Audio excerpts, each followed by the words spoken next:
Nie, takto som to chcel. No, dobre. Tak vráťme sa k tomu nášmu čerstvo penzionovanému učiteľovi Adamovi, ktorému vrtalo v hlave, ako to vlastne bolo. Čo vlastne potreboval vedieť ten starý pán, aby vedel povedať, za koľko príde do toho mesta. Ako ten údaj získal, z pozorovania. Tak chcel urobiť takýto experiment. A keďže s tým autom popred tým domom to vzbudilo istú pozornosť toho závislivého suseda, až mu to teda zakázali, ale mal nejakého známeho na takej stanici, pobočkovej stanici a tam dokázali hýbať vagónom. Tak tam sa dohodol, že urobia teda takýto veľkolepý experiment. A mali to zariadené takto. Toto tu je kolajnica, a tu si takto vymerali na stene za tou kolajnicou, ona šla popri takej zvíslej stene. Tu si vymerali takéto čiary. Tie čiary boli od seba vzdialené 1 meter. Na to použili normálne meradlo, aby ich vedeli tak nakresliť 1 meter. Tu nám mali taký ľahký vozeň,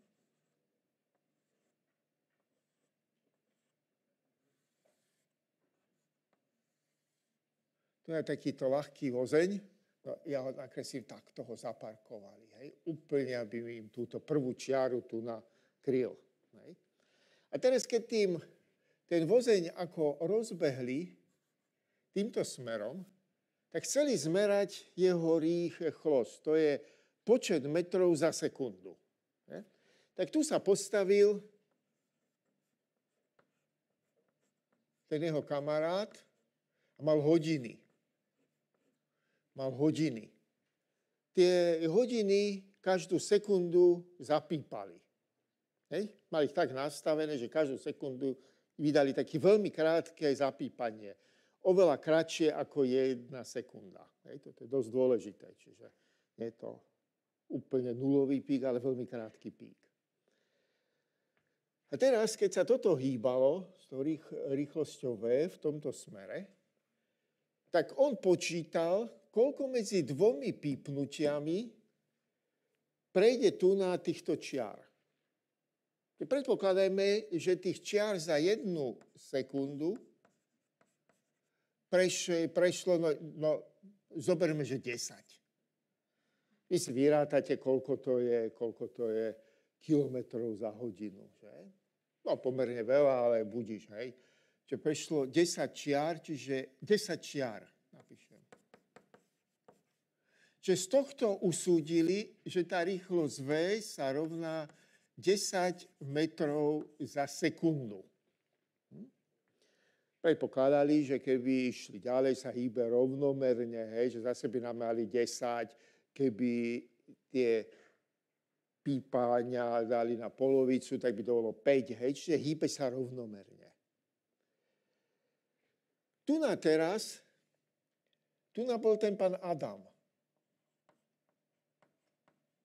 Tak Adam A a tohto dám B. Takto, keď je Adam, tak je A. On si nakreslil, takto keď sa pozriem zhora na ten vagón, tak majú tiež nakreslené čiary. Ich vzdialenosť nech je 1 meter. 1 meter. Dobre? Tento Adam má takisto hodiny. Dokonca od toho istého výrobcu, a si ich zosynchronizovali. To znamená, že pípali rovnako. To je dosť dôležité. A dokonca, keď ich rozdelili, na začiatku ich dali takto spolu, a mali tam nejaký elektrický kontakt, ktorý ich zosynchronizoval. Keď ich oddelia, tak predpokladajú, že si zachová každý tento takt. Táto viera tam musí byť. Teraz on prišiel sem, a keď sa hýbal tento vagón, on mal tu na nejakú takú zámernú takú risku a znovu počítal. Hej. Medzi dvomi pípnutiami nameral rovnako tak 10 metrov za sekundu. Teraz to vrátili späť a tento Adam sa začal tu pohybovať rýchlosťou U. Toto je V, toto bude U. Za 1 sekundu prešiel, no povedzme, 3 čiary. 3 čiary. Z toho usúdil, že on sa pohybuje, U sa rovná 3 metre za sekundu. Čisté meranie, spočítania čiar. To je reálne číslo, ktorým viete narábať. Teraz, keď sa tento ale zameral na Adama a začal počítať, koľko čiar prejde medzi dvoma pípnutiami Adam na tej stene, hej? Adam mal tiež nejakú risku, povedzme, hore na chrbte, niekde, aby ho vedel určiť, hej, ktorá často jeho tela je, aby sa nemýlil, hej, kde aby tam nemal takúto experimentálnu chybu. Tak on nameral tých čiar viacej tu na tento B, hej, ako toho vagónu. O koľko ich nameral viac? No 10 plus 3, že? 10 plus 3. Čiže z toho to vyplynulo, že označíme si ho U s čiarkou, sa bude rovnať U plus V. Tak toto je celkom logické však. Takto sa skladajú rýchlosti ako experimentálne podobné experimenty, či už skutočné alebo myšlienkové, robil Galileo Galilei v 17. storočí. Mimochodom, Galileo Galilei bol jeden z prvých, ak nie vôbec prvý, ktorý robil systematicky skutočné experimenty. Čiže keď sa hovorilo o pohybe gule po naklonenej rovine, tak ju skutočne púšťal dole tou naklonenou rovinou, nerozmýšľal nad tým a nehľadal nejakú odpoveď v spisoch Aristotela. Čiže na toto prišiel Galileo Galilei. Galileo Galilei prišiel ešte na iný spôsob. Toto tu, teraz tento skutočný experiment prekreslím do tvaru, jak sa to píše, jak sa to kreslí v učebniciach. Hej? Aby ste videli, tam nekreslia vagóny, to sa berie tak málo vedecky, že? Tam nakreslia toto. Toto je súradnicová sústava. Toto si dám X, toto je Y a toto bude Z. No, v takomto poradí. Neskôr budete vidieť, prečo volím práve takéto poradie toho X, Y a Z. Keď budeme viacej hovoriť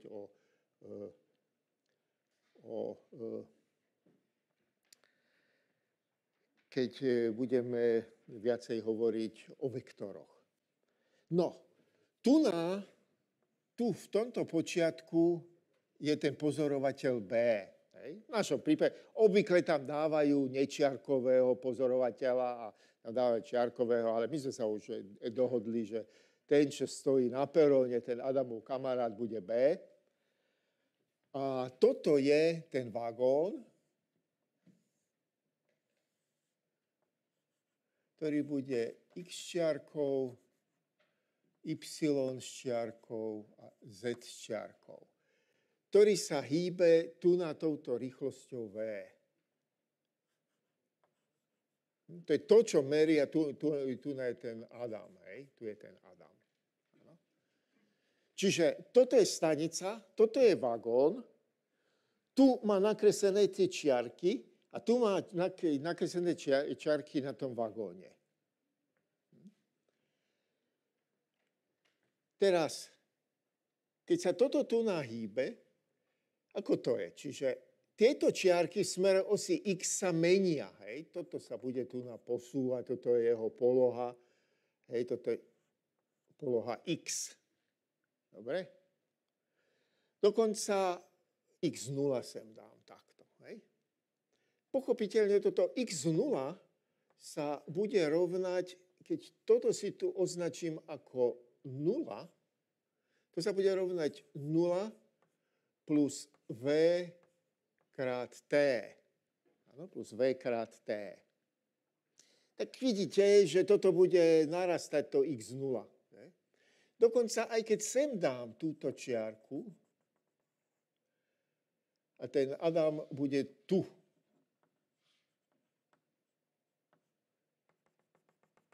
Toto bude x vzhľadom k tomuto. To sa bude rovnať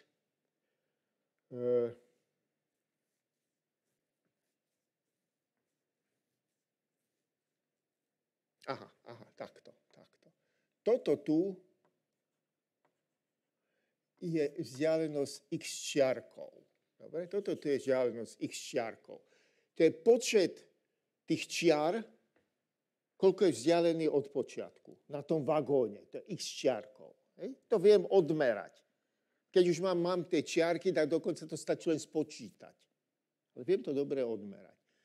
Táto vzdialenosť x čiarkou sa bude rovnať táto vzdialenosť, teda x čiarko sa bude rovnať x minus v krát t. Že? Toto je môj prepočet. Jak sa to tu mení. Toto vyplýva tu na z tejto Galileovej transformácie.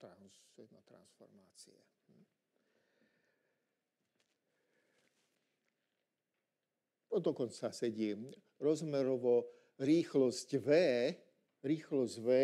som zistil experimentálne. Tu. Áno. Tu som ju zistil experimentálne. Čiže všetko sú to racionálne hodnoty, ktoré celé tieto výpočty, alebo ak chcete špekulácie, hovoria o tom, že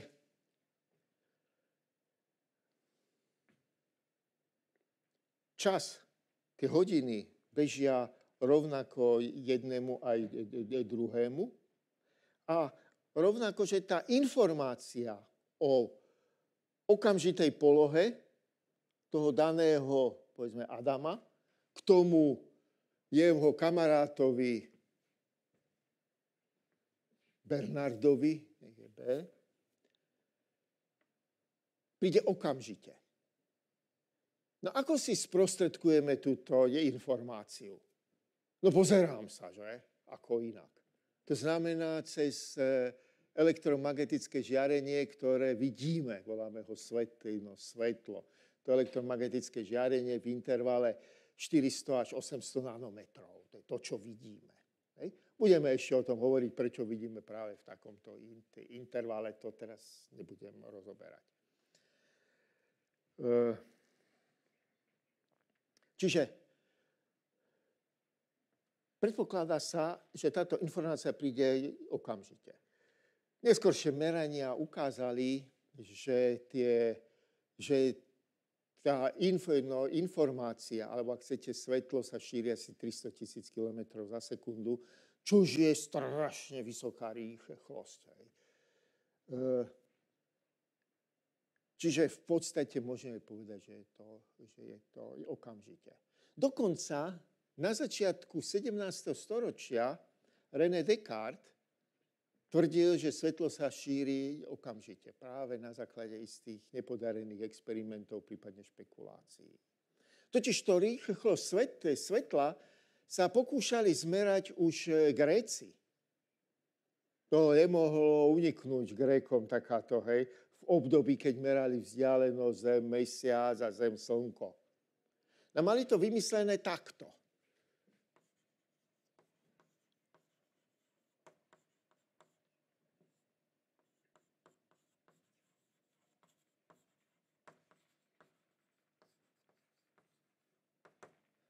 Meranie rýchlosti svetla.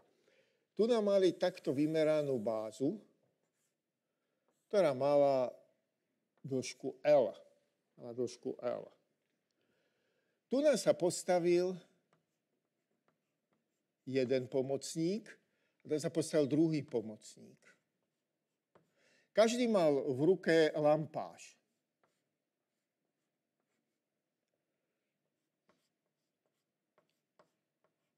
Taký lampáš, ktorý viete zakryť. Čiže keď ho zakriete, tak nevidíte, odokriete, vidíte. Tu nás sa postavil riaditeľ toho experimentu, čo to prevádzkoval, s hodinami. Teraz, keď spustil ten experiment, inými sa je povedal v čuleky včul, tak tento odokryl lampáš, takže tu našlo svetlo k tomuto. Tento, keď tu videl záblesk, tak odokryl svoj lampáš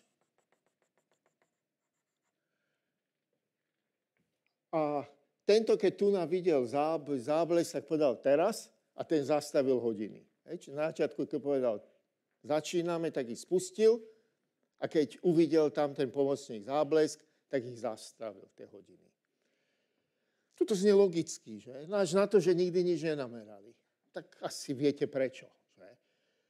Poprvé reakčná doba, hodiny, ako až do 17. storočia meranie času bol pomerne veľký problém, kým nevymysleli kývadlo. Nejaké presýpacie, vodné hodiny, alebo si počítal, hej, alebo te počítal, hej. To boli také zbežné merania času. Tak to nemohlo fungovať. Toto opakovali ešte potom neskôr Arabi, niekedy okolo 11. storočia. Dokonca aj v stredoveku to možno ešte niekto skúšal zase s nulovým výsledkom. To viedlo Reného Descartesa k predpokladu, že svetlo sa šíri okamžite. No keď by to tak bolo, koľko menej starostí by sme mali. Že? Ale zase, keď budeme hovoriť o čase a o rýchlosti svetla, uvidíte, aké iné starosti by nám prišli. Mimochodom, rýchlosť svetla sa podarila odmerať až v 19. storočí, v roku 1849. To bol Hippolyte Fizeau. A veľmi podrobne budem o tom hovoriť, lebo je to dôležité, jak sa dá odmerať rýchlosť svetla. Vy si skúste taký experiment navrhnúť. Hej?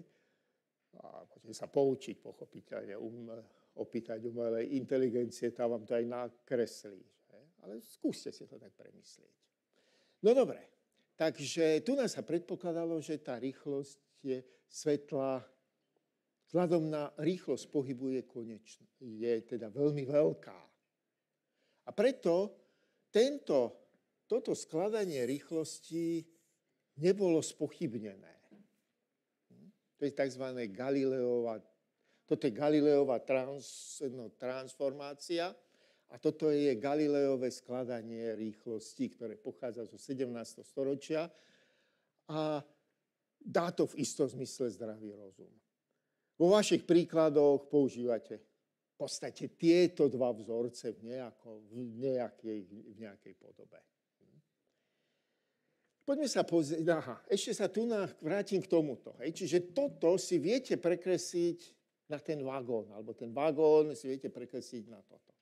V smere tejto X, že? Toto je môj smer X. Tu viem počítať tie čiaročky, jak sa to hýbe.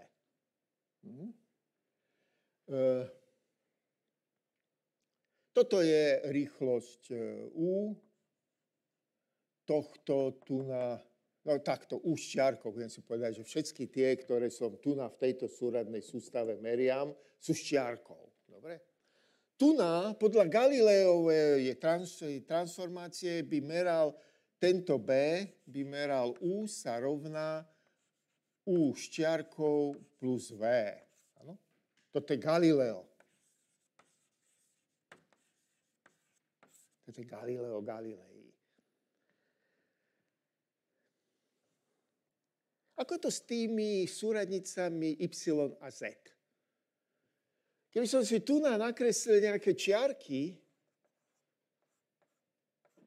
tak sa mi nebude meniť tá poloha. Že?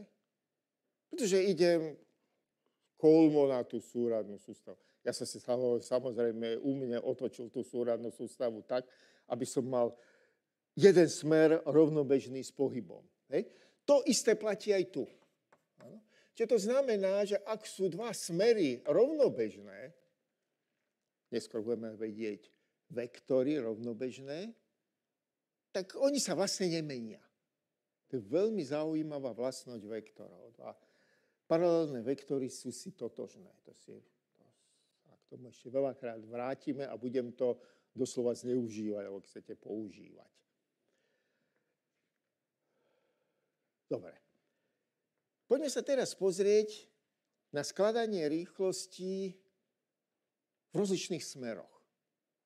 Poďme si iný príklad vymyslieť.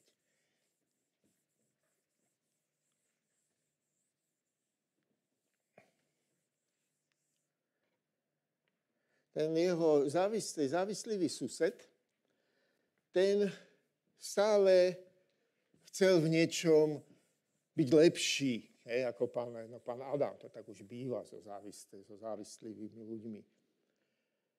A tak si vymyslel, že určite bude v športe lepší. Niekedy sa živil tým, že učil telocvik na tej istej strednej škole ako pán Adam, tak predpokladal, že tam ho dostane. Tak si vybrali plávanie. Mali takto rieku.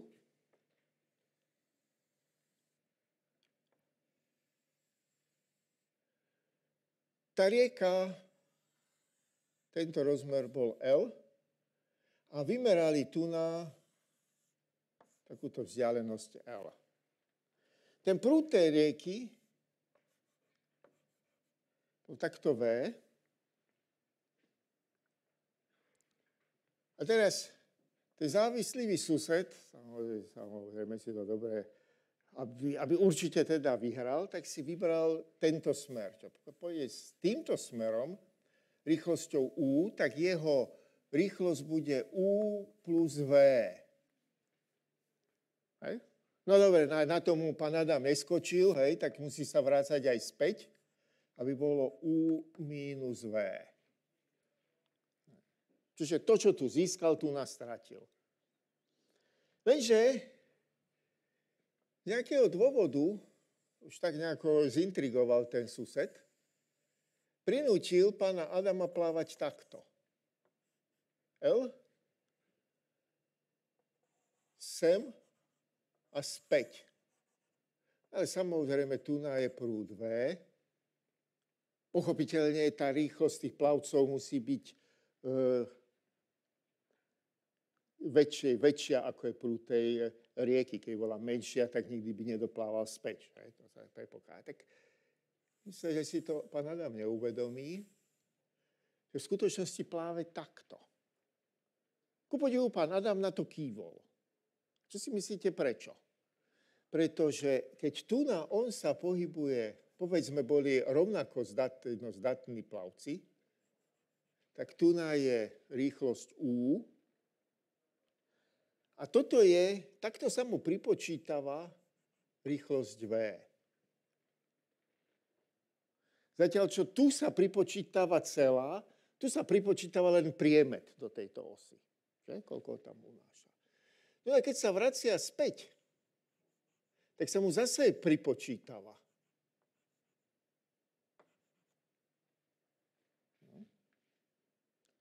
Čím je tento rozdiel tu na bližší, tak tým ako to tam sa mu lepšie pripočítava. Tým ide kolmejšie, teda, alebo rovnobežnejšie s tým prúdom. To ešte pridáva. Čiže čím je ten prúd silnejší, tak mu to ešte lepšie pridá, alebo sa dvakrát pripočíta. Zatiaľ, čo tu sa pripočítava, odpočítava, výsledok je 0, príspevok tej rieky. Čiže tu a myslím si, že to budete počítať na cvičeniach, aspoň som to žiadal v tom budúcom týždni, keď budete trošku zbehlejší v počítaní, tak zistíte, že tento tu, napriek tomu, že má dlhšiu dráhu, to prejde za kratší čas. Má fóra. Toto je taká zaujímavosť, ako môže niekedy taký sedliacký rozum ako zlyhať. Musíte si to dobre rozmyslieť. Toto mimochodom využili Michelson a Morley koncom 19. storočia, keď chceli zmerať, ako sa pohybuje Zem vzhľadom na nehybný éter. Prečo to tak bolo? No totiž to, koncom 19. storočia sa už ujasnilo, že ten starý spor medzi Huygensom a Newtonom. Newton tvrdil, že svetlo je prúd korpuskúl a Christian Huygens, ten, čo vymyslel kývadlo, Christian Huygens tvrdil, že svetlo je vlna. Lenže vlna sa musí šíriť v nejakom prostredí, že? To, že vy ma počujete, tak zvuková vlna sa šíri vo vzduchu. Keď búchate susedovi na radiátor, po tej trúbke, tak tá vlna sa šíri pozdĺž tej trúbky, oceľovej trúbky. V čom sa šíri svetlo? Tak vymysleli éter, to tak býva, že? Keby ste chceli, tak v druhej polovici 19. storočia zmaturovať, tak museli by ste sa naučiť, verím na nehybný a nehmotný éter, ktorý nás obklopuje zo všetkých a tak ďalej a tak ďalej. Hej? Kde sú možné len priečné kmity a sú možné a tak ďalej a tak ďalej. Hej? Takže oni sa rozhodli, že zmerajú rýchlosť svetla, rýchlosť pohybu Zemegule vzhľadom na tento éter. Už sa vedelo, že okolo Slnka, tak v 19. storočí už o tom nikto nepochyboval, ani o tom, že Zem je gulatá, ani o tom, že obieha okolo Slnka. Ku podivu v 21. storočí minimálne prvé tvrdenie sme spochybnili. Zvláštne, ale tomu sa hovorí pokrok, že? Takže nepochybovali, že toto sa deje, že obieha okolo Slnka. A mali aj presne zmeranú, alebo ak chcete, spočítanú rýchlosť zhruba 30 km za sekundu. Čože už pomerne dobrá rýchlosť vzhľadom na tých 300 000 km za sekundu. Hej? Tam už sa vieme hrať s týmto. No, mali to vymyslené takto. Tu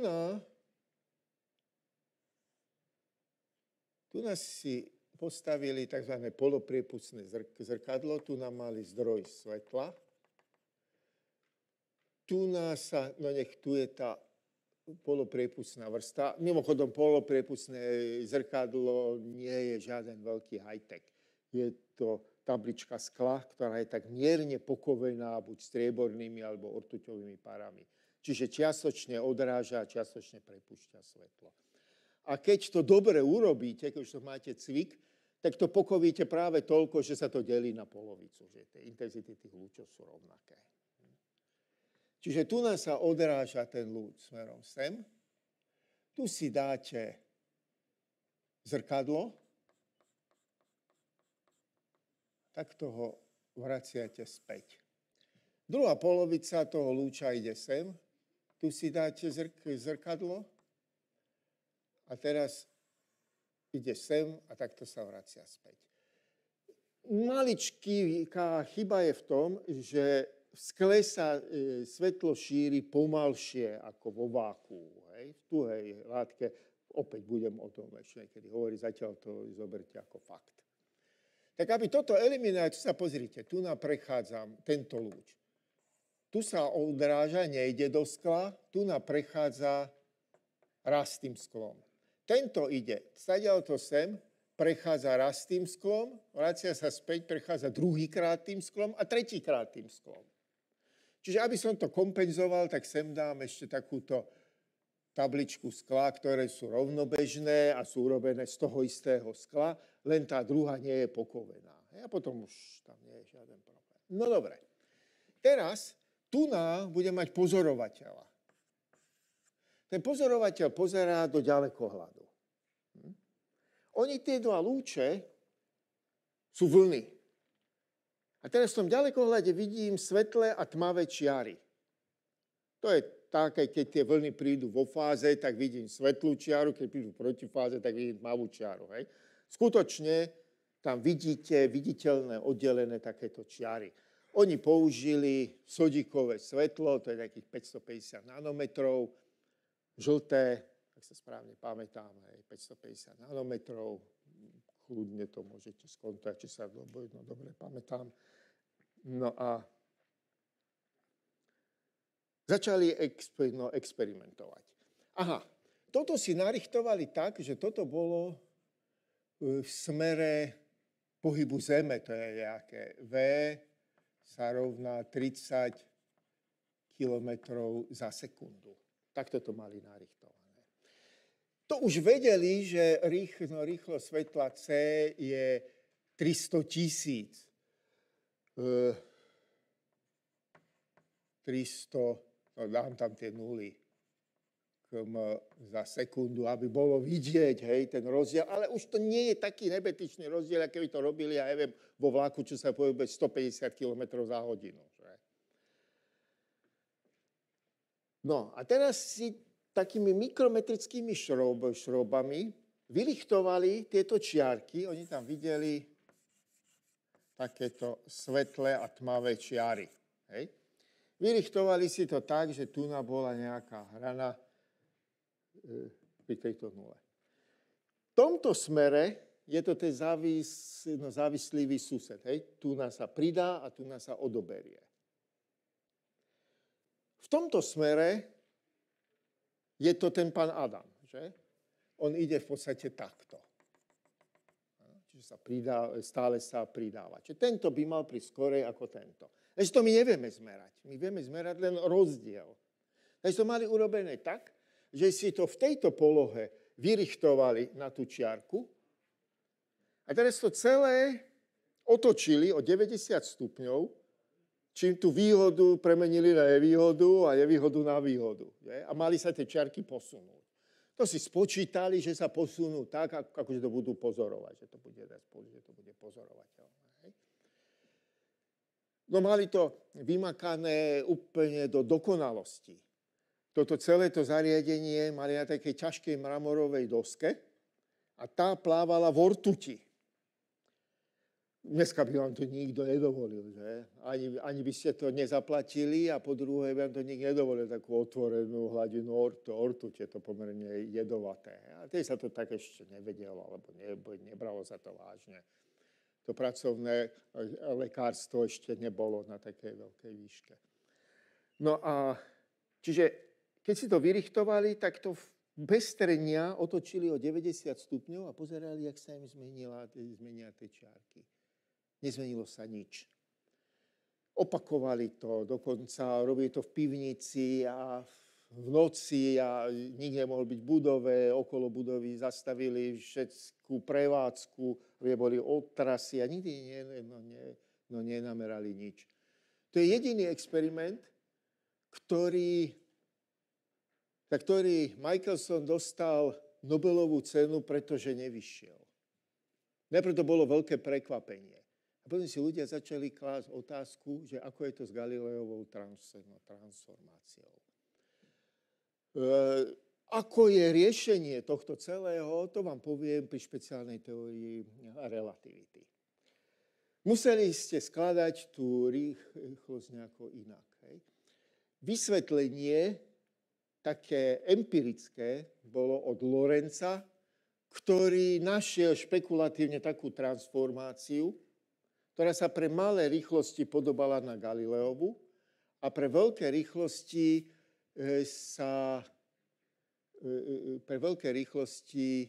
dávala inú transformáciu. Hej, sa to ináč transformovalo. To je na Lorenza. To už je špekulatívne. Potom Einstein ukázal, že to tak môže byť. Hej. Vďaka tomu, že svetlo sa šíri konečnou rýchlosťou. Takže pri veľkých rýchlostiach nemôžete skladať rýchlosti tak, ako sme naučení z tej Galileovej transformácie, pretože to nevieme merať. To všetko je to naše zmysly. Povedzme ďalej, poďme od našich zmyslov, úplne, kde by to očistíme od našich zmyslov a budeme sa spoliehať len na merateľné veličiny, ktoré meriame nejako ináč. Uvidíme, ako to ide. To bol Hippolyte Fizeau. Hippolyte Fizeau, ktorý sa rozhodol zistiť, ako je svetlo unášané prúdom vody. Také strhávané vo vode. Zaujímavé, že? Čo ľudí čo napadne. 1851. Mal to vymyslené takto. Takto mal takúto trúbku, ktorou nechal prúdiť vodu.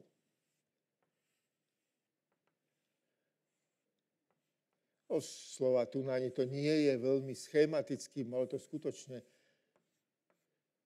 taký sifón, hej, mal takto urobené, mal vodorovne, alebo asi to mal vodorovne. Tu na takto nechal vstupovať vodu rýchlosťou V. To si merali vrtuľkou alebo takým nejakým zariadením. Hej. Nepočítali čiarky. Tu boli okienka. Tu a tu. Počkajte, aby som to... Tu bolo zrkadlo, aby som to dobre urobil. Tu si dali zrkadlo. Tu si dali zrkadlo. A tu si dali naše dobre známe polopriepustné zrkadlo.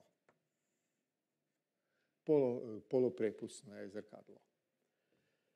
Tu nám mal zdroj, tu je tá odrazová vrstva. Hej. Tu nám mal zdroj svetla. A teraz jeden lúč šiel takto. Tu nám vyšiel von, zase vchádzal dnu. Išiel von, no to som si mohol dať bližšie, že? Aby som to tu... Ide sem a vracia sa. Hej. Druhý išiel takto. Toto išiel tento a tento šiel takto. Aha. Tu je ten spoločný lúč. Bože, už som sa... Tento sa delí, že? Jeden ide takto a druhý ide opačne. Takto, že? Oni sa tu potom stretajú pri tom pozorovateľovi. Ja to ešte raz tu nakreslím vo veľkom, aby ste to videli. Tu je tá vrstva. Teraz prvý ide tu, prechádza. Toto je ten zdroj. Áno, toto je ten zdroj. Prechádza. Tu je jedno zrkadlo. Tu je druhé zrkadlo. Ide sem. Tu je tretie zrkadlo. A teraz prechádza takto hore. Hej? To je pozorovať. To čas sa odráža späť, hej? Ale tá pre nás nie je teraz dôležitá. Druhý ide zase sem. Tu sa odráža.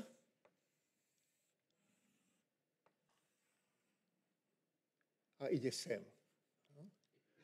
Čiže každý prejde 3-krát tým. Čiže to je tam, alebo koľkokrát, že sa spočítajte. Rovnaký počet krát. To, čo nakreslíte pekne na papier, ale keď si budete pozerať záznam, tak si to spočítajte. Hej? Ako to tam je. Hej? Oni vychádzajú rovnakokrát. No dobre. Takže poznali rýchlo svetla C,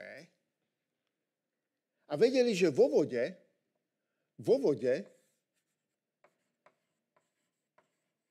voda sa pohybuje pomalšie.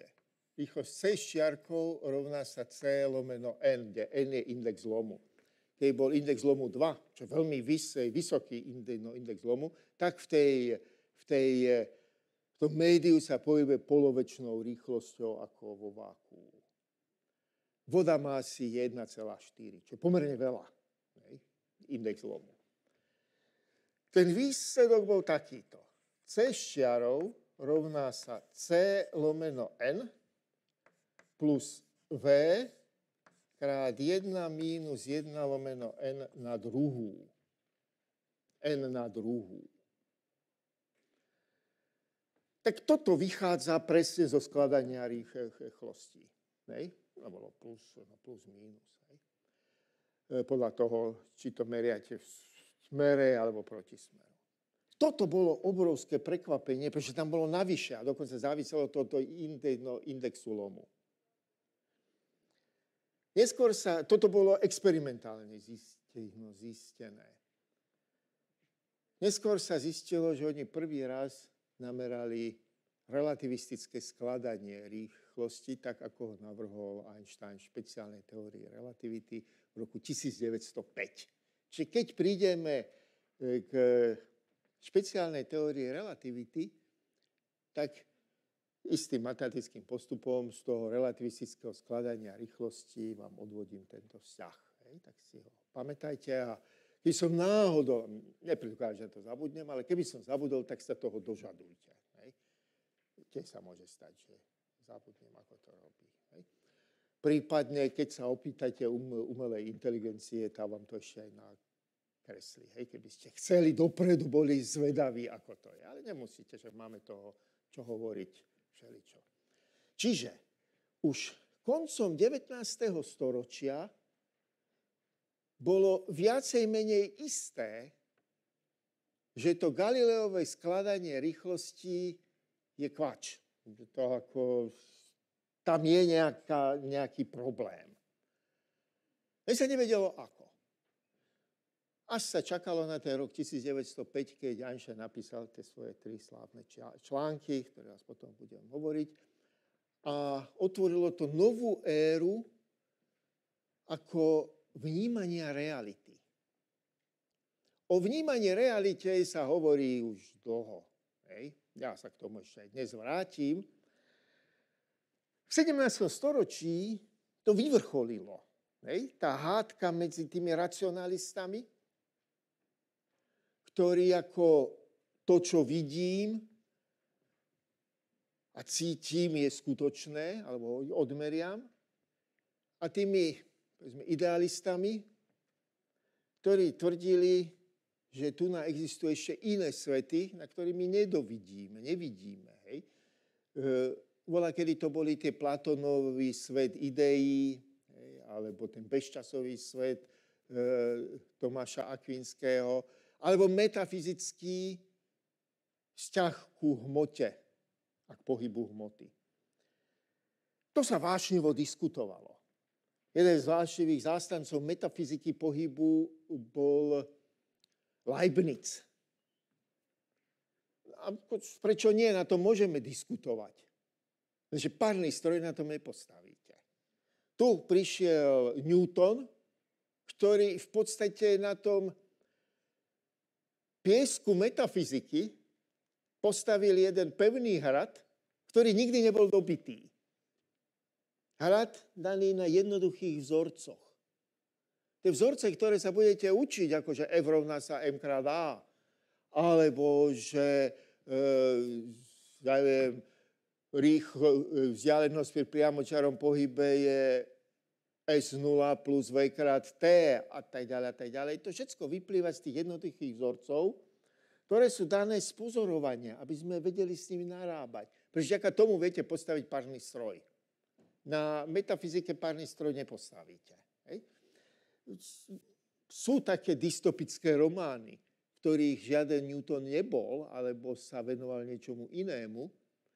A oni sú postavení, tie spoločnosti z našeho pohľadu, na čarovaní, na takých metafyzických princípoch. Určite ste také dystopické romány ako čítali alebo počuli o nich. My sme sa vydali touto deterministickou cestou. Ten hrad nikdy nebol dobitý preto, lebo keď sa vyskytne nejaká slabina, tak tam pristavíme ďalší múr, vykopeme priehradu alebo spravíme strážnu väžu nejakú. Dokonca už sme aj zabudli pri prednáškach z fyziky, čo je vo vnútri toho hradu. My len opisujeme to, čo je na tých stenách napísané. Ako Newton k tomu prišiel. Nebolo také, že mu padala nejaké jablko na toto hlavu a zrazu to oslnilo. Keby to tak fungovalo, tak by Slovenská akadémia vied bola v jablčnom sade, že? A čakali by tam vedci a to, keď im padne jablko na hlavu. A na jeseň by mali najviac ako vynálezov. Vtedy padajú tie jablká. On napísal tie, sa skrátene hovorí, princípie. To sú matematické princípy v prírodnej filozofii. A tam ide krok za krokom, zdôvodňuje svoje výsledné vzorce, matematicko-logický. Aspoň do nich by ste mohli niekedy nakúknúť. To máte čítať, je to pomerne zložité. Aj ten jazyk, ale boli preložené, takže sa môžete do nich dá sa k ním ako dostať. No čiže to bol Newton a v strede toho hradu vystaval Einstein takúto väžu, ktorá pre veľké rýchlosti sa šplháte hore a prídete do iného sveta a keď idete do nižších rýchlostí, idete dole a prídete do toho hradu Einsteina, Newtona, ktorý nikdy nebol dobitý. Len chodíme okolo, ako všelijakí stárnúci profesori vodia dietka okolo toho hradu a opakujú večné pravdy, čo sú tam napísané na tých múroch. Že sa to učia naspamäť a nik už nevie, ako je to vo vnútri, jak k tomu prišlo. Takisto tá Einsteinová väža nikdy nebola dobitá, lebo je vysoká. Že? Každý, kto do toho chce vrtať, obvykle vrtá na tých princípoch dole a nie na tých princípoch, ktoré platia hore pri tej veľkej rýchlosti. Ako tých kritikov Einsteinovej teórie, najmä špeciálnej teórie relativity, tých nájdete kopec. To sú tí neúznalí géniovia, ktorých svet ako nechápe, ale obvykle používajú argumenty, ktoré zodpovedajú tomu hradu dole. Ale nie tej veži, ktorá je hore. Čiže Einstein nám dal inú sadu vzorcov. Uvidíte, celku sa dá s nimi ľahko robiť. Ako je to v skutočnosti, to všetko záleží na našom vnímaní. Ešte zložitejšie to bude, keď budeme hovoriť o pohybe malých častíc, teda kvantových systémov. To je úplne iné rozprávanie. A teraz, kde my vlastne sme k tejto vášni toho rozmýšľania prišli? Určite v iných filozofiách a iných krajinách boli takisto ľudia, ktorí mali vášeň v rozmýšľaní, ako určite čínske filozofie, indické filozofie, alebo keď chcete arabské, okolo 11. storočia, dosiahli toho veľa, ale nikto to nedotiahol tak ďaleko, ako západná Európa.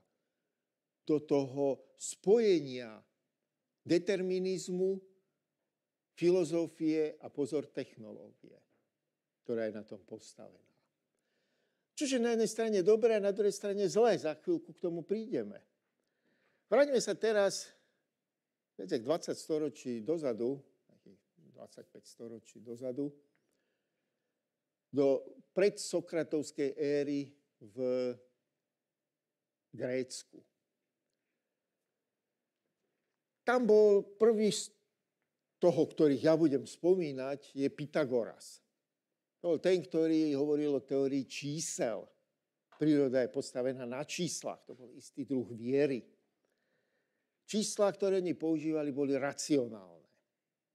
Čiže ukončený rozvoj. Tam bol ten študent, ktorý mu dokázal, že existuje jedno číslo od mocnina z dvoch, ktoré má neukončený rozvoj. Už som o tom hovoril. To šlo proti zdravému rozumu a povesť hovorí, že ho dal utopiť. Potom tam bola, zase v tom rade bolo ich viacej, ale o ktorých ja sa zastavím, Parmenides a Herakleitos. Neboli v podstate súčasníci. Parmenides hovoril, že neexistuje pohyb. Že príroda je nemenná, že to je naša fikcia, že sa veci hýbú. Tak to znie dosť zvláštne, že? Na to vymyslel jeho žiak Zenon z Elei, z tej Elei, lebo bol aj Zenon z Kity, ale to bol Zenon z Elei, ktorý vymyslel paradoxy, aby podporil svojho učiteľa v tomto, povedzme, necelkom zrelom názore, že pohyb neexistuje. A mal niekoľko takých paradoxov. Ten najznámejší je ten, ktorý sa potom prerobil na tú korytňačku a Achillesa. Achilles je dobrý bežec a korytňačka sa hýbe pomaly. Čiže vyzerá takto. Tu je Achilles, to je také zbroji, a tu je tá pomalá korytňačka. Tento sa hýbe rýchlosťou U a táto sa hýbe rýchlosťou V, čo je oveľa menšie ako U. Toto je vzdialenosť medzi nimi. No, dám tam veľké L. Veľké L. A tento ju chce dobehnúť. No tak logika dá, že ju dobehne, že? Lenže on vravel, no dobre, on prebehne polovicu tej dráhy. Zatiaľ sa tá korytňačka vzdiali o nejakú vzdialenosť. On teraz prebehne polovicu tejto dráhy. Tak sa zase vzdiali o nejakú vzdialenosť. No to sa dá do nekonečna robiť, keď teda predpokladáme existenciu neukončeného rozvoja, tak ju nikdy nedobehne. Čiže to je to, že to je celé fikcia. Ktorý z tých filozofov, Diogenes, tuším, keď to niekde sa rozprávalo o tomto, tak sa vstal a odišiel. Ako títo dvaja. Či toto nie je najlepší príklad existencie pohybu. Odkázali im ako Diogenes. Tak keď sme boli na štarta, že poďte teraz. Viete, tak ako odišli. Tak pohyb existuje, no nie sú tu. Na čo odpoveď nie je, že pohyb nie je logicky možný. Ku podivu, každé storočie sa snažilo vysvetliť tento a ostatné paradoxy a nikomu sa to vlastne nepodarilo. Napriek tomu, že to je jasné. Tie argumenty sú všelijaké. Ešte v 20. storočí veľmi podstatne o tom hovoril Hermann Weyl. Hermann Weyl to bol teoretický fyzik a vymyslel ten matematický aparát kvantovej mechaniky. Veľmi múdry človek. Ukázalo sa, že tento paradox sa dá vysvetliť na úrovni kvantového pozorovania. Pravím, to zase k tomu vrátime. Čo tento? Čiže to bol Zenon z Elei. Po tejto v podstate živelnej časti vývoja gréckej filozofie, samozrejme my to vieme nie z druhej, tretej a štvrtej ruky, čo sa tam dialo. Prišiel Sokrates. Sokrates vlastne nikdy nič nenapísal, ale založil školu, čo bol istý druh takej, by som povedal, mystickej organizácie, kde sa schádzali a diskutovali o svete, ale o cnosti, hľadania pravdy. A vytvoril systematiku, to je dôležité, Sokrates vytvoril systematiku pozorovania a vzdelávania. To pochádza od Sokrata, ktorý hovoril, že zle sa odmenuje svojmu učiteľovi žiak, ktorý ho v závere neprekoná. Tako, že učiteľ vždy vie viac ako žiak, no tak to je blbosť, pretože to znamená, že každá ďalšia generácia je menej a menej. Že? Čiže v danej oblasti by bolo dobre, keby ste ma ako prekonali aspoň v nejakej časti, ktorú si vyberiete, ktorá vás zaujme a pri skúške do eseje napíšete niečo, čo ma zaujme, čo ma nikdy nenapadlo napríklad. Tým sa mi najlepšie odmeníte. To vieme pochopiteľne o Sokratovi, nám zanechal svoje informácie o ňom Platón, jeho žiak. Nebyť Platóna, tak o Sokratovi nevieme, dokonca ani nevieme, či si to Platón z veľkej väčšiny nevymyslel, to nevieme, ale tak to vyplýva z jeho dialógov. A Platónov žiak bol Aristoteles. Zatiaľ, čo Platón rozdelil svet na ten svet ideí, dokonalý, a potom ten nedokonalý svet, ktorý my tu žijeme, A všetky naše vnemy sú len spomienky, nejaké nedokonalé spomienky na ten svet ideí, kde sme niekedy boli a niekedy neskôr sa tam vrátime. Tam vznikal ten pojem tej nesmrteľnej duše, to je od Platóna. A svet ideí. A my žijeme v tej jaskyni, kde vidíme len odrazy na stene toho ideálneho sveta, ktorý sa deje nám za chrbtom. A sme tam pripútaní, nevieme sa otočiť a vidíme len odrazy, len tiene na stene jaskyne. Aristoteles pomyselne vyšiel z tejto jaskyne a začal sa venovať skutočne empirickému skúmaniu sveta. Aristoteles pochádzal, z lepších kruhov. Jeho otec bol lekárom na dvore Filipa II. Macedónskeho. To bol otec Alexandra neskôr Veľkého. Čiže tak sa dostal Aristoteles za učiteľa Alexandra v mladosti a až do smrti Alexandra Veľkého, ktorý umiera pomerne mladý, si zachovávali veľmi úzké priateľstvo. Pravdepodobne, tak Alexander Veľký, ako sa to už na dobyvateľov patrí, bol rabiát, že? A podmanil si od Atén, Indiu, v podstate celý známy svet vtedy. Egypt. No ale popri tom si stále pamätal, čo mu sugeroval Aristoteles.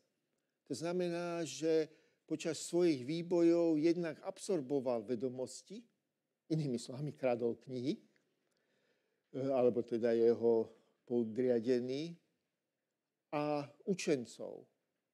A tých sústreďoval niekde v svojom centre. A druhú vec, ktorú urobil, ako spravíte večnú pamiatku? Keď si spravíte sochu? To mal zlú spomienku práve pri odhalovaní sochy Filipa II. Jeho otca ho zabodli. Tak sochy dal bokom, no už neviem, koho to bol nápad, postav mesto. To vydrží veky, áno, Alexandria to je dodnes. Na jeho nástupcovia, keď už nemali kde tých učencov a tie knihy zhrňať, tak postavili múzeum a knižnicu. Boli obrovské, v podstate vedenie celého známeho sveta. V tejto knižnici sa zo začiatku sústreďovali tí empirici, ktorí robili reálne experimenty. To bol Euklides, ktorý nám nanechal tú geometriu. Potom to bol Eratosténes, čo odmeral obvod Zemegule. Ešte asi 300 rokov alebo 250 rokov pred našim letopočtom. Ako to urobil? Niekedy ste o tom počuli, jak to ten Eratosténes urobil? To je dosť zaujímavé, že? Mimochodom, keď sa podujal merať obvod Zemegule, tak musel predpokladať, že Zem je gulatá. Dneska vám neradím v niektorých krčmách nižšej cenovej skupiny o Eratosténovi hovoriť, lebo dosiahate do držky.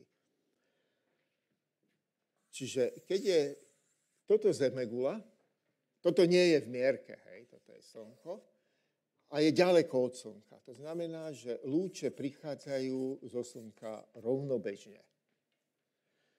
Teraz, toto on bol v Alexandrii, neberte to prosím v mierke, keď si zabodol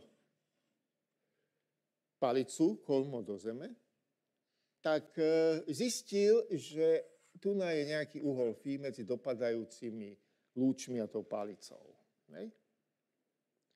Dopočul sa, že existuje miesto, Syrakúzy, práve v Syrakúzach, že keď zabodnete palicu, tak nevrhá žiaden tieň.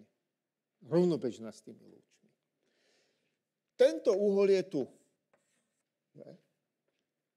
Teraz, predpokladám, že z Alexandrie nevyťahol pety. Tam vonku bol divoký svet. Ale dal si odmerať túto vzdialenosť. Hovorí sa, že robili to tak, že si odmerali obvod kolesa, tam si dali značku a teraz išli smerom za slnkom a počítali otáčky toho kolesa. A teraz už viete, tak jak sa má táto vzdialenosť k tomuto uhlu, tak sa má táto vzdialenosť k tomuto celému uhlu. A podľa všetkého, ak neboli sfalšované tie zápisky, tak odmeral to pomerne presne. Ten výsledok ani nebol v tom, že odmeral obvod Zemegule, ale ukázalo sa, akú malú časť toho úžasného sveta, ktorý tu máme k dispozícii, vtedy ľudia poznali. Čiže nemusíte sa tam odchádzať do svety tú ideí a iracionálneho sveta. Stačí poznať tento, ktorý máme pod rukou. Cestujte. To bol Eratosthenes. Odmerali vzdialenosť Zem, Slnko a tak ďalej. Nebudem to, možno sa k tomu vrátime, keď budem hovoriť o astronómii a pohybu telies. Neskôr totižto Grécko vlastne zaniklo ako také v rozkvete svojich síl. Tie mestské štáty, ktoré boli kolískou poznania a kultúry, tie sa stratili. Moc prišli tá helenistická kultúra, kráľovstvá, ktoré spolu neustále bojovali, niekedy rok 80, neviem koľko pred našim letopočtom sa datuje ako začiatok Rímskej ríše. Oni na rozmach Rímskej ríše, rozumej to, kde stále bojovali s niekým a rozširovali svoje pôsobnosti, trval až do 3. storočia našeho letopočtu. Čiže zavládol v svete chaos, vojny a navyše také nejaké vedomosti, ako že Zem je plochá, gulatá, že to nebolo až také dôležité, ani vzdialenosti k slnku. Ba navyše, nedokonalé merania ukázali, že nemôže byť slnko stredobodom vesmíru, ale musí to byť Zem. To bol Ptolemaios niekedy na rozhraní 1. a 2. storočia našeho letopočtu. To nebolo preto, že by nám chcel Ptolemaios zle. Ptolemaios bol astronóm, nevlastne ďalekohľad, ten vynáš objavili alebo zostrojili až v 17. storočí, ale pozoroval hviezdy. On napríklad bol prvý, ktorý pomenoval súhvezdia. Iste ste už počuli, ak je Orion, tu je veľký pes, tam je Sirius, ten Orionov pás, potom máte Andromedu a tak ďalej. No povedzme ešte Orion, tam si pri istej dávke fantázie, viete, predstavte k tomu pásu, hlava je Betelgeuse, Rigel sú nohy, no povedzme aj taký hadonož alebo líru, jak jeden môj študent na prednáškach vo seminároch z astronómie povedal, že čo tí ľudia chlastali, keď vymysleli názvy, alebo tie také týmto hviezdnym súhvezdiam. To bol Ptolemaios, to nebol ten dobyvateľ, Ptolemaios 1. a 2., ktorí stavali tú knižnicu a múzeum v Alexandrii. Prišiel oveľa neskôr a bol astronóm. Takže predpokladajme, že Slnko je v strede a je to stálica. Takto obieha Zem. Okolo toho Slnka. To je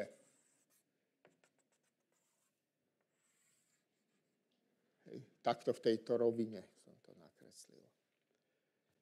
Tu je iná stálica, ktorú si vyberiem. Tu. Teraz ja sa, povedzme, v zime na ňu zameriam, potom počkám rok, zameriam sa na ňu v lete. Ak teda sa Zem hýbe vzhľadom na stálice, tak tento uhol musí byť nenulový. To sa volá paralaxa. No a nameral nič. Napriek tomu, že sa snažil, nameral nič.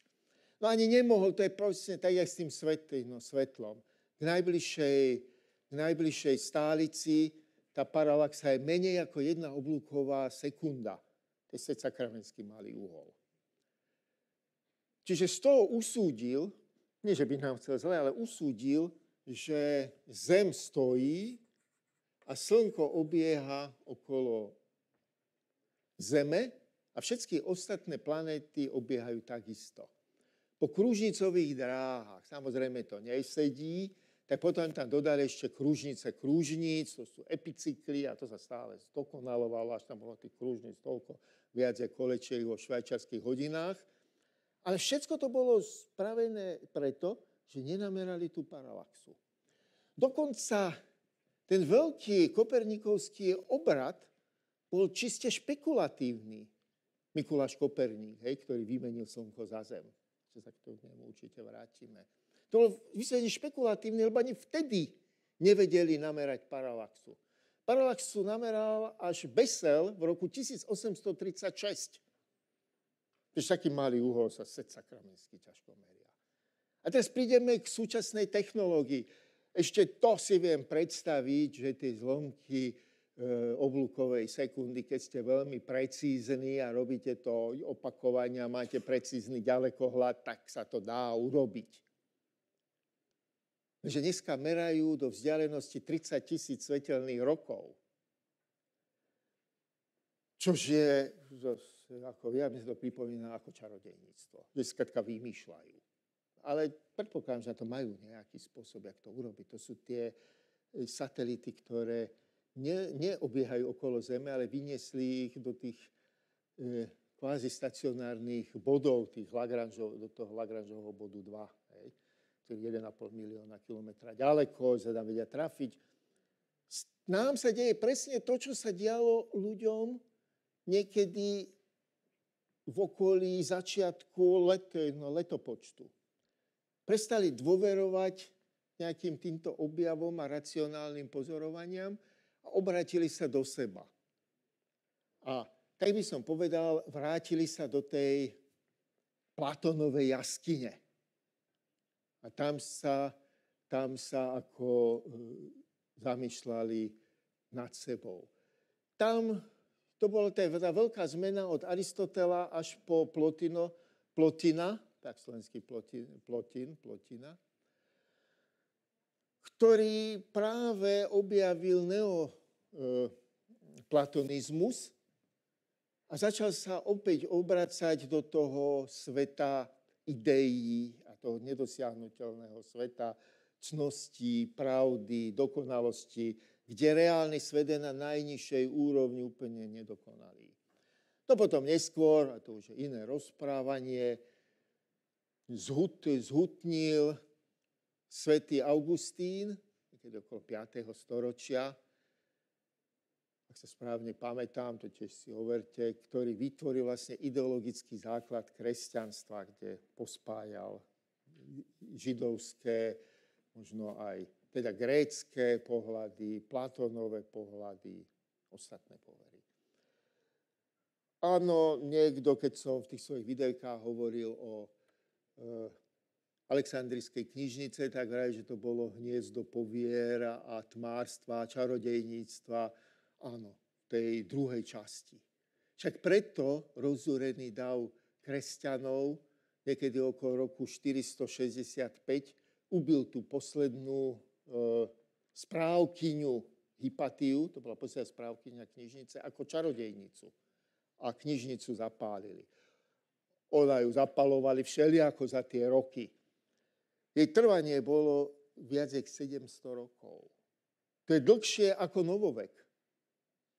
Ona prežila svoje zostupy a pády, kde tu zapálili, potom uhasili a tak ďalej. Koniec bol vtedy v tom 465, kde končí stredovek a starovek a začína novovek.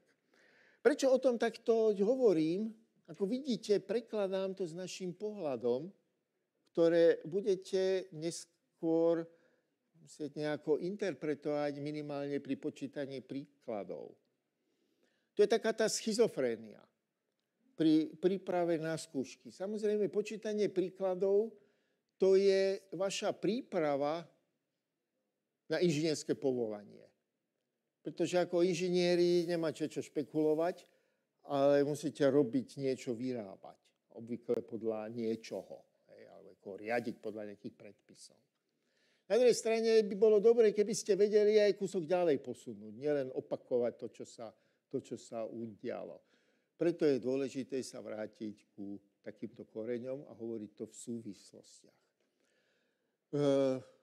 Pochopiteľne tí, ktorí chcú silou, mocou a majú vzťah ku vzorcom, jednak si môžete pozrieť tie staršie prednášky, ktoré sú založené skutočne na ododzovaní vzorcov. A na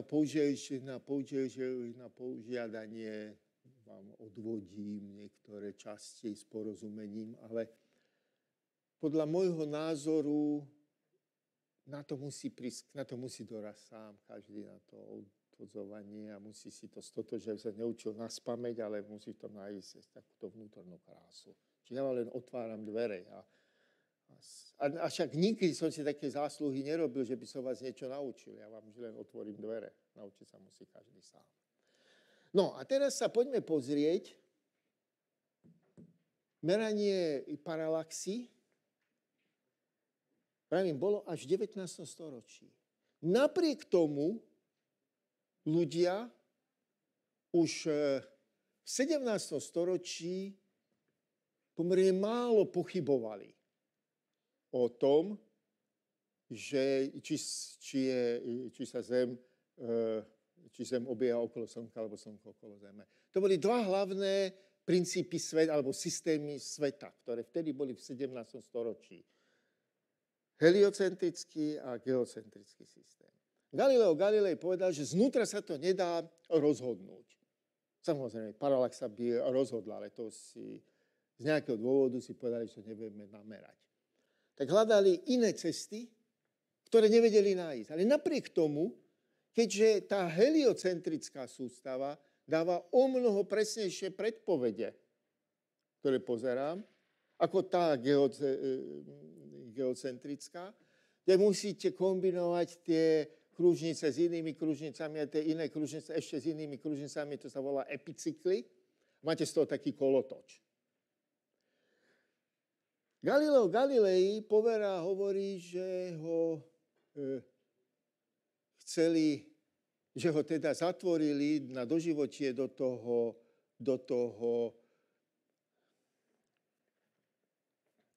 domáceho väzenia, pretože propagoval heliocentrickú sústavu.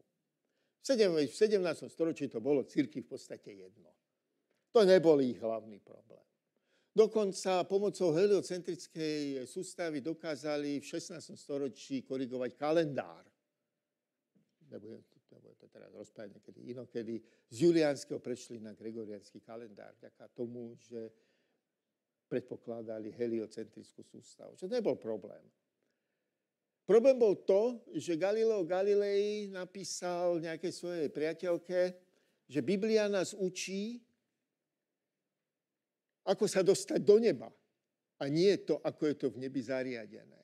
Inými slovami, Biblia je zdroj morálky a nie zdrojom informácií.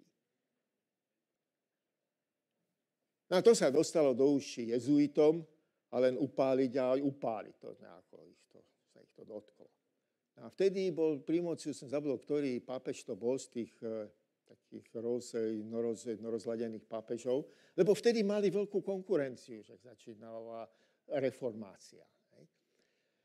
Tak ten teraz si to s tými jezuitmi nechcel porozhadzovať, tak mu prišili ten menší zločin, ten heliocentrická sústava, za čo sa neupalovalo, len ho teda zatvorili do toho doživotného väzenia. Prečo spomínam tento príbeh? Pretože opakovanie hociakých vážnych textov môže viesť na cestie. To je jedno, či je to taký, onaký, alebo ešte iný text. Musíte ich chápať v zmysle morálky, A tak by ste mali chápať možno aj štúdium na univerzite a univerzita by mala takéto podmienky poskytovať. Pretože čo iného vás máme naučiť? Alebo ja to zoberiem na seba. Čo vás mám naučiť? Tu, jak sedíte, tak väčšina, dokonca by som povedal, ak to niekto bude inak, to bude výnimka, väčšina z vás bude vykonávať povolania, ktoré dnes ešte neexistujú. Keď bude niekto robiť také povolanie, čo dnes existuje, to je skôr výnimka. Čiže čo vás máme naučiť? Ja vás môžem naučiť len vášni západného rozmýšľania. Hej, to je to, čo nás vyviedlo. A teraz je dobrá otázka kam. Jednak do technologického blahobytu. Hej, akože mobilu, internet, choďte na dovolenku, kde nie je Wi-Fi, že? No, to aj vrátite taký poukaz. Auta, lietadlá, počítače, no čo sa zmyslíme? Problém je v tom, že kto dneska vie, čo v takom mobile je. A dokonca drvivú väčšinu ľudí to ani len nezaujíma. Čiže na druhej strane nás to zase priviedlo do tej takej izolovanosti, jak hovorím, Platónovej jaskyne 3.0. Takže zase pochopiteľne na ďalších prednáškach budeme teda hovoriť aj o fyzike, ale snažte sa na to pozerať z nadhľadu. Tak, aby ste nakoniec dokázali výjsť z tej Platónovej jaskyne a popasovať sa s týmto zložitým svetom, ktorý tu nám máme.